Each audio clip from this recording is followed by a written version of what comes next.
Magpapakalat daw ang Ilocos Sur Police Provincial Office ng mga tourist police sa Vigan City na sentro ng turismo. Makibalita tayo live kay Ivy Hernando. Ivy, good morning. CJ, Vigan City ang pilot project ng Tourist Police ng Police Provincial Office dahil ang lungsod ang siyang sentro ng turismo ng lalawigan. Hindi na lamang century-old houses, mga kalesa at authentic Ilocano food ang tourist attraction sa Vigan City. Dahil ultimo mga Guardia Civil, dagdag attraction na rin. Sila ay mga empleyado ng Vigan City na tumutulong sa kapulisan sa pagbabantay sa mga lugar na dinarayo ng turista. May tourist police na sa heritage site, ngunit plano ng Ilocos Sur Police Provincial Office na magtalaga ng karagdagang puwersa. At gaya sa mga Guardia Civil, may sariling uniforme rin. Actually, ito is parang dry run lang siya.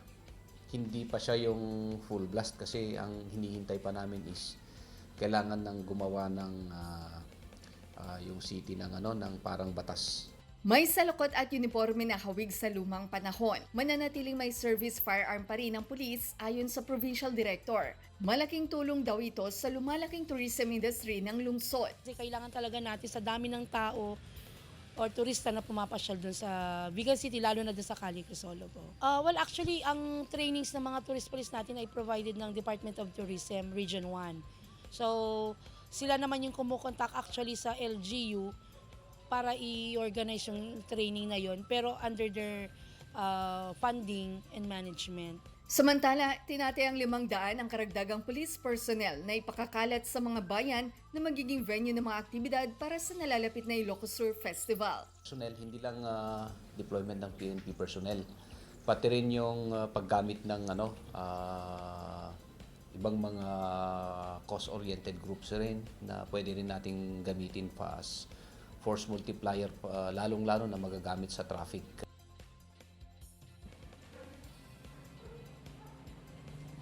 Ayon sa Provincial Director, sakaling maging ganap na batas o ordinansa ang tourist police sa city government, magiging isang unit ito ng PNP dahil na rin sa karagdagang personnel. CJ? Maraming salamat, Ivy Hernando.